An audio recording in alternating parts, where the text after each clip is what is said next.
From the PSIA satellite studios in Hood River, Oregon and Denver, Colorado, I'm George Thomas. Today we're going to be chatting with Andy Stein, and we're going to be talking. We had fun chatting about tiny habits a couple of months ago, and I want to build on tiny habits and really turn that into goal setting for both us and people that we're working with. Yeah, I know. We got such a good response from the Tiny Habits one. I can't believe it took so long for us to get back on to re-talk about this. But I'm super excited for it because I've been working on a few of my own tiny habits outside of the snow sports industry that have been really helping me progress in my personal life.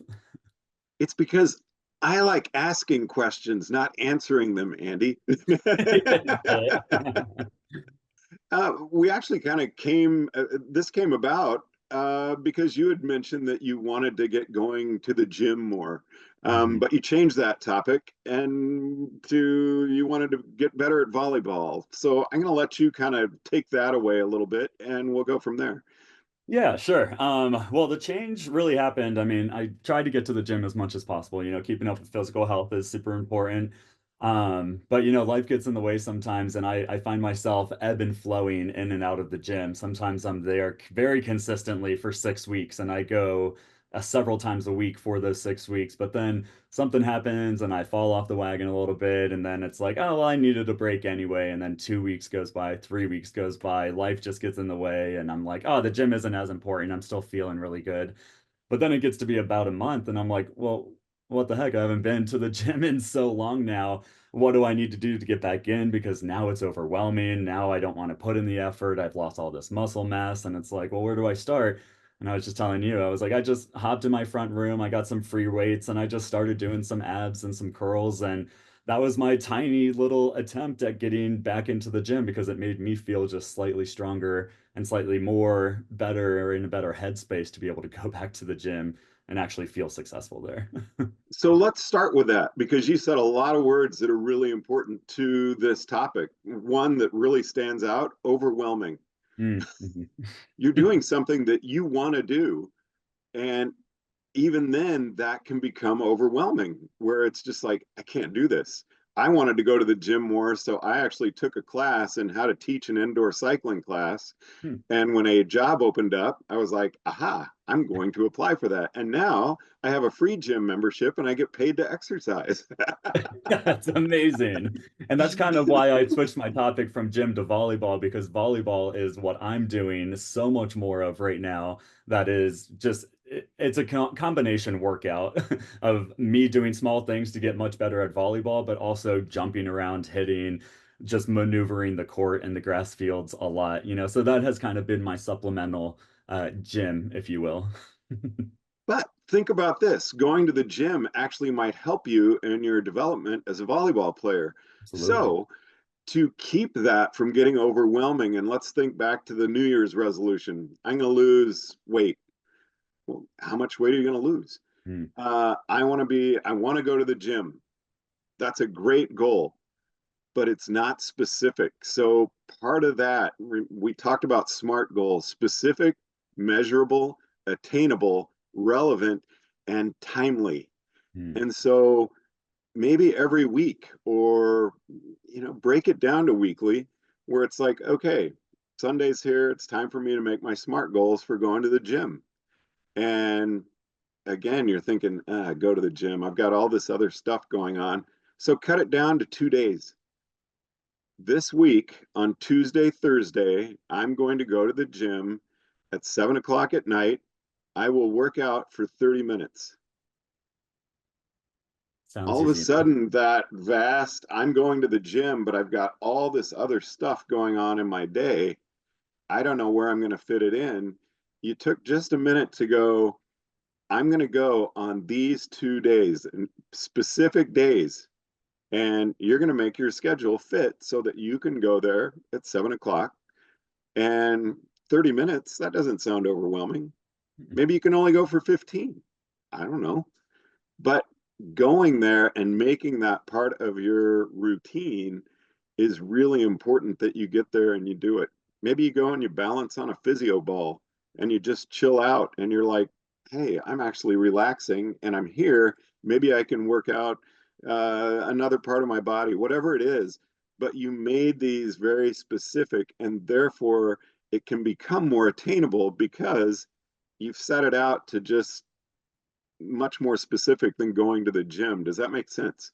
Yeah, it makes a lot of sense. What you're saying kind of makes me think a little bit along the lines of, personally for me, when I think about going to the gym just 2 days a week for 30 minutes a day, it sounds attainable and it sounds super doable, but it doesn't sound like that's going to be enough to make me feel like I actually got a good workout for the week. So that's something that kind of my mental block comes in and is like, well, yeah, you could go 2 days a week for 30 minutes a day. Well, why don't you just do that 3 or 4 times a week for 45 minutes or an hour? Like, if you could do two, why can't you do more?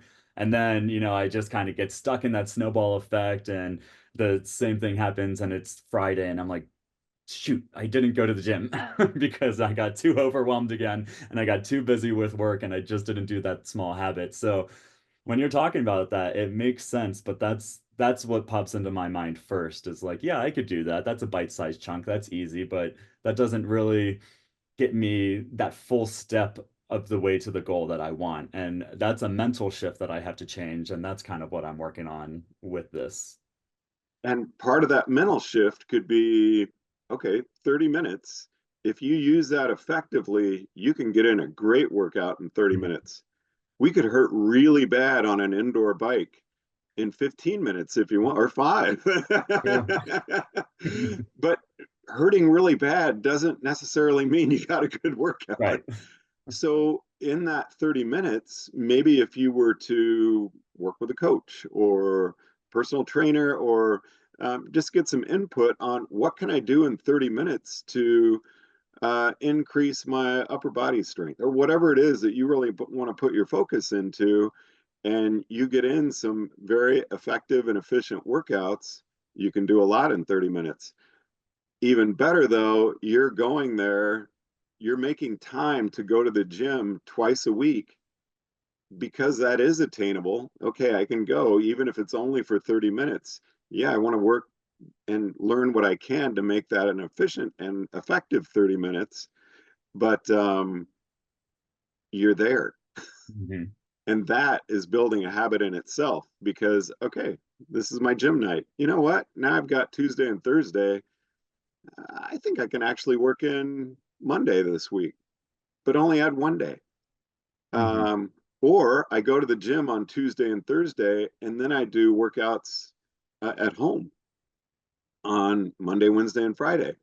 And you get your 30 or 45 minutes at home doing stretching, working out with the weights that you got. And now you're getting workouts in 5 days a week Yeah. because you started by making time to do it twice. Mhm.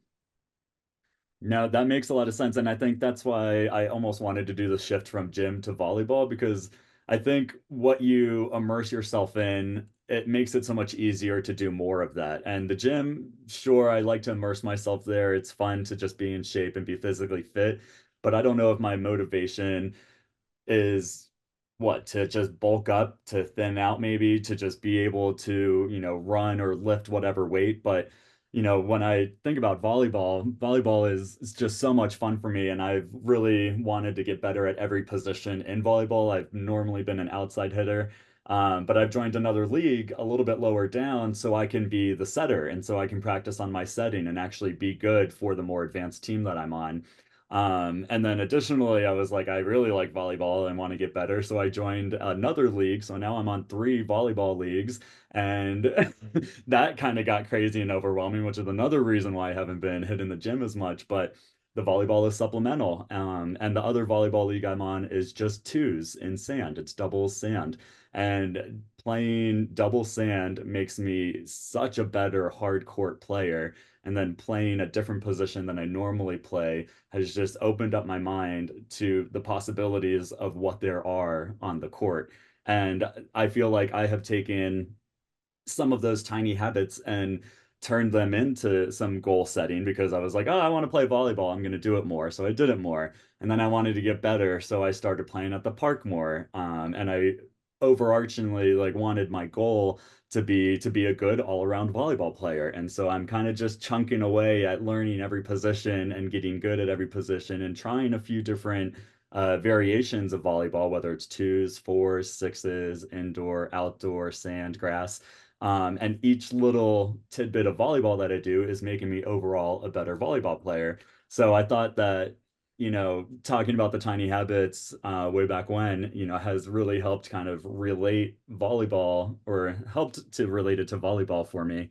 And now I'm on 3 leagues and now I'm a pretty good all-around player. So it's been And it's nice. taking all your time from going to the gym. Exactly. Exactly. But I'm still running around and doing a lot of jumping. So, So you used a couple of words there, whereas your coach, your teacher, your instructor, we need to specify a little bit because number one, I have in my head what a good volleyball player looks like mhm. because I watched the Olympics this last summer. There's some good volleyball players. But we need to meet our students, the people we're working with, where they're at. Mhm. What is a good volleyball player to you? What's a good setter? You said you've become better. Where Mhm. were you? What skills have you developed? That's what we want to find out Interesting. is what does good mean to you? Good is so it's one of the my least favorite words to use with someone when giving feedback. Oh, Andy, that was great. You did a really good job. I just told you nothing.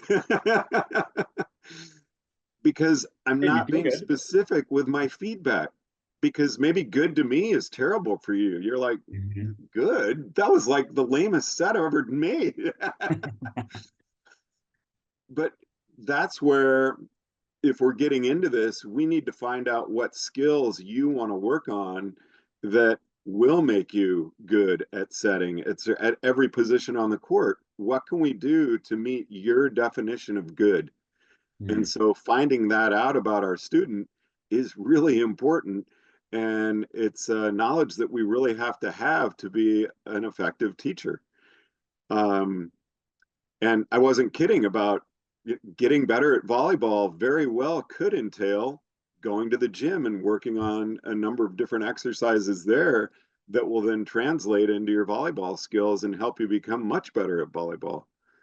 Yeah, no, I think that's absolutely true. That's a lot of what I've seen when I'm looking up how to become better. It's, go to the gym, work on some shoulder rotational, exercises so you can get your hits in, pick up some weight balls and lift those above your head because they're heavier than a volleyball and it'll help your hands get used to that feeling. And something that you asked is, what's a good setter? And that is such a big question because obviously a good setter like at the Olympics is just somebody who can get to anything, position the ball well, it comes out of their hands really clean.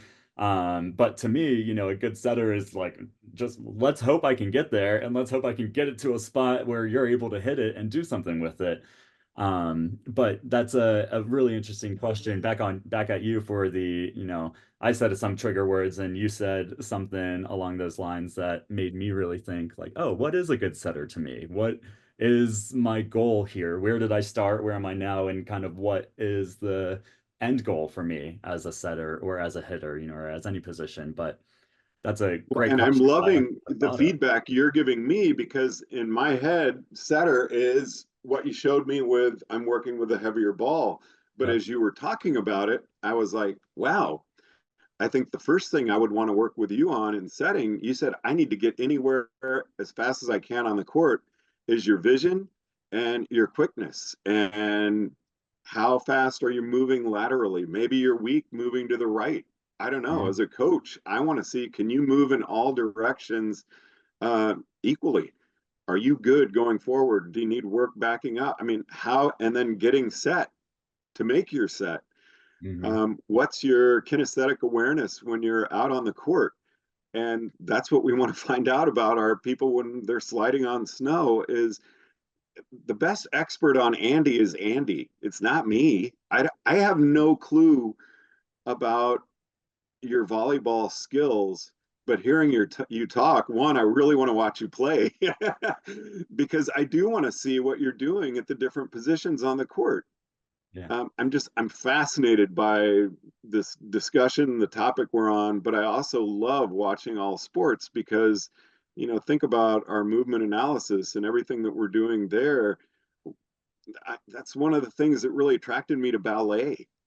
Mm. And watching ballet was watching the dancer move for a leap and how they set up, landing properly, landing balanced where they're not falling over to the side or whatever. What is a good setup for that?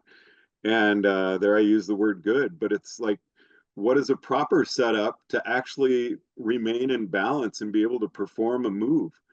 But it's funny, I mean, totally serious. As you were talking about a setter, my mind completely shifted to, we want to work on your quickness. I want to see where you are there and how well are you at getting to a spot, stopping, getting balanced, and ready to set the ball Yeah, and as and literally you were positioned to saying set it that, I was effectively to someone who can then spike it.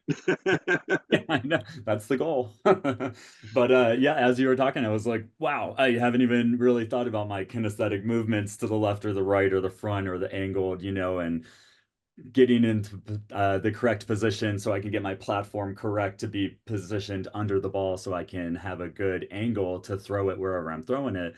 And then you just went off on a tangent on movement analysis and how it relates to snow sports and ballet and all of these other sports. And I think that's the commonality here is that, like, when you're giving a lesson, you're teaching somebody how to do a sport. You're coaching them how to do a sport. So you have to act like a coach and kind of treat your student like a coach in that sense of like, hey, we're doing movement analysis here. We are meeting you where you're at mentally. We are working on your goals. Like you said, Andy knows the best Andy, George knows the best George.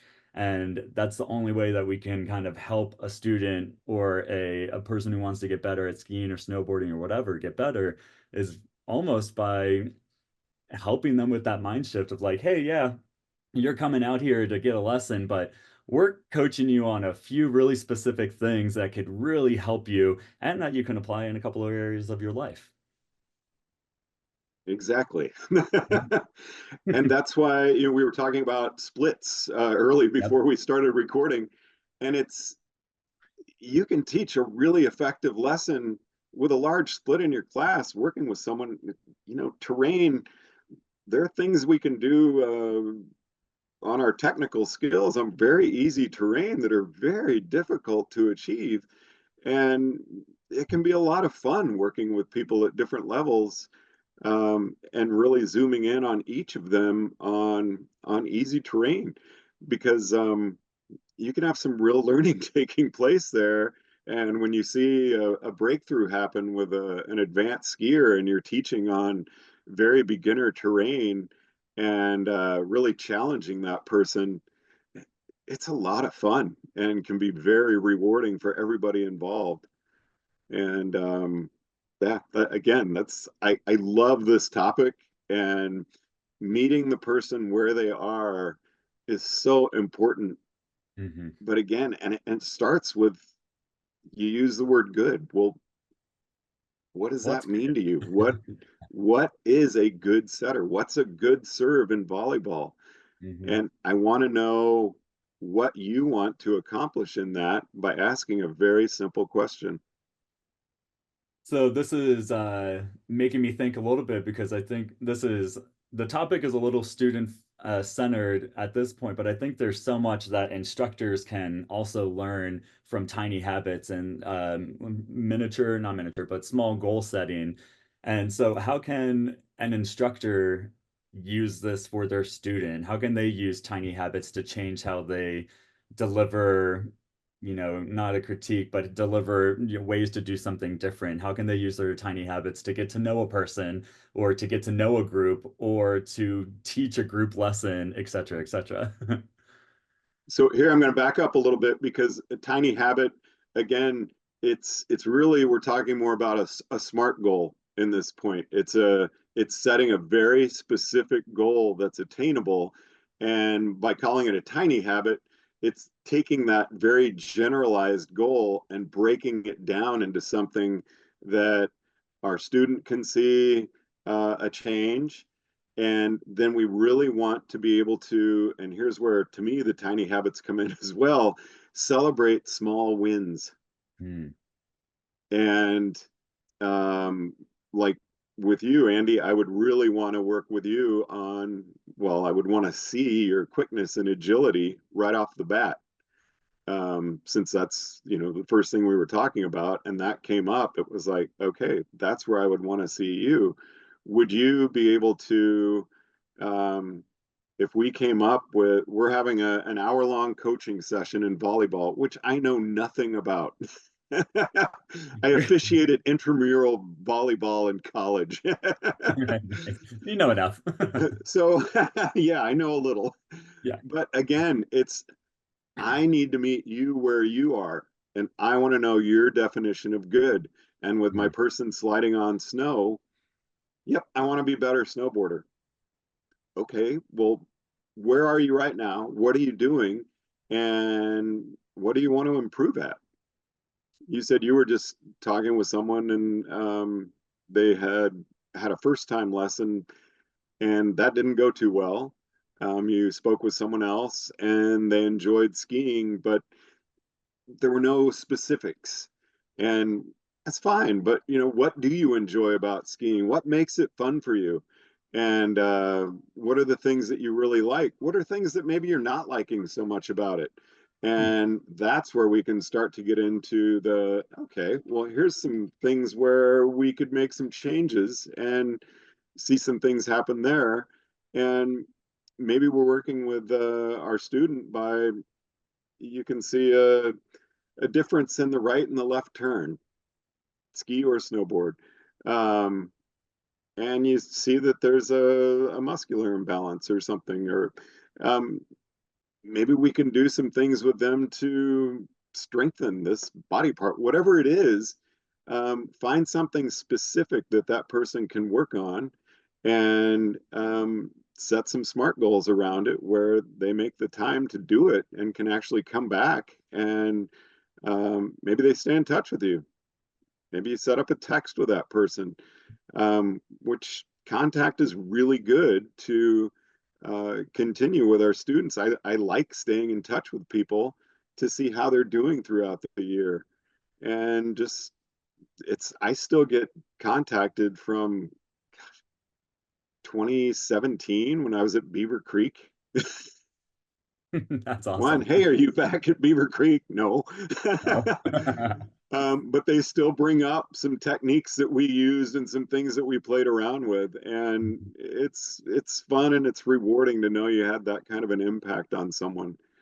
Um, but yeah, it's making small changes that can really help develop into a large change. And I have to say, ever since we did the Tiny Habits podcast, I have flossed my teeth almost daily.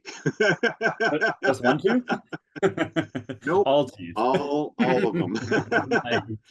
And that is Proud the of you, thing George. which you brought up right at the beginning, 30 minutes twice a week at the gym just sounds like nothing. Hmm. And I 100% get that. But it's then the ability to turn that into an effective time that we're there and then build on it. Like, okay, we're doing the two nights a week at the gym, but now I'm adding the 3 nights a week at home. Hmm. And it's like, can you celebrate though that you went to the gym for 30 minutes rather than not being overwhelmed at the end of the week and looking back and going, wow, I didn't go to the gym at all. Huh, I went for an hour this week. Yeah. That's better than not going at all. Hmm. Yeah, it sure is. Yeah, that's something to think about for the gym, although I really just like don't want to go to the gym that much. That's still another thing that I am trying to get over. But ski season is coming, and I have got to strengthen up my legs a little bit. But something that you mentioned a little earlier kind of stuck out to me because I am planning on taking a lesson this winter, and I will be honest, I have literally never taken a lesson before. I've been critiqued. I have, gotten some. unasked for advice from national team members, but it was very well received. You know how they like to, follow you secretly and tell you some things. That's been fun, but I have never thought about what I actually wanted to focus on in a lesson, or what I think is a good skier and how I relate to that, or what I would, specifically want to work on when I take my lesson, or when I get coached to get a little bit better this season. That's something that I'm going to think about quite a bit, is like, where am I right now? Where am I actually wanting to go? What do I want to accomplish? Because that's something that I haven't thought about, and I think that's a really important item to think about for anybody who's taking a lesson, and for really anybody who's giving a lesson as well. But for specifically those taking lessons or getting coached, what do you want to work on specifically? Like, yeah, I want to be a better skier. I can snowboard a little bit. I want to be a better snowboarder too, but what does that mean? Do I want to make it down a blue diamond or a blue square? Do I want to be able to go through some trees? Do I want to actually be able to turn on both edges at the same angle?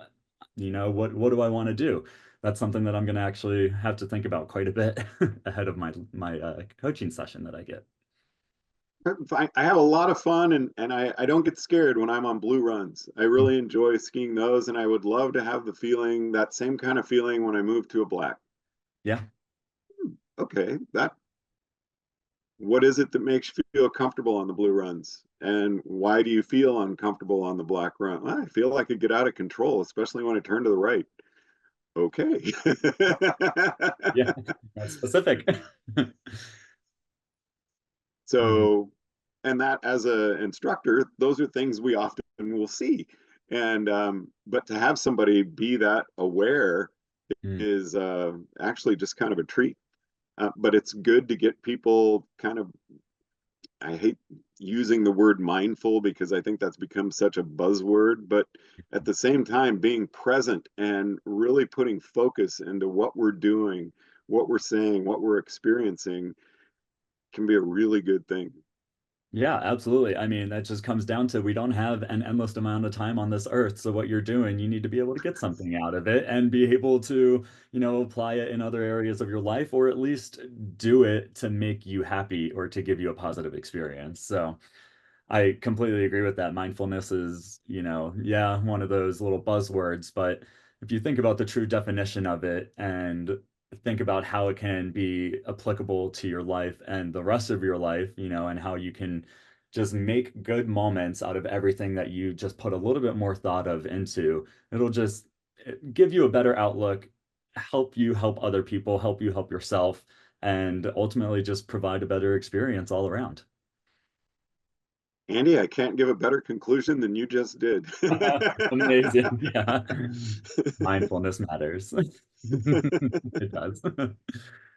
So I want to just say thank you for the opportunity to come on and chat about this topic, which I absolutely love. And I'm looking forward to doing many more of these throughout the season with members of the team Mhm. and Angelo and Pete Allison and many of our wonderful guests that we've been able to have on First Chair. Absolutely. I'm super excited for it. We got a lot of things coming for the podcast. It's going to be super fun. And I'm going to have to record myself playing some volleyball so you can see how agile I am. Then you I'm can actually help me with looking my forward to next that. step. Yeah, it'll be great. Well, I got 3 days a week that I'm playing, so I got plenty of opportunities to send you stuff. So, Well, from the PSIA-AASI satellite studios in Hood River, Oregon, and same in Denver, I'm George Thomas. Thanks so much for listening and watching First Chair.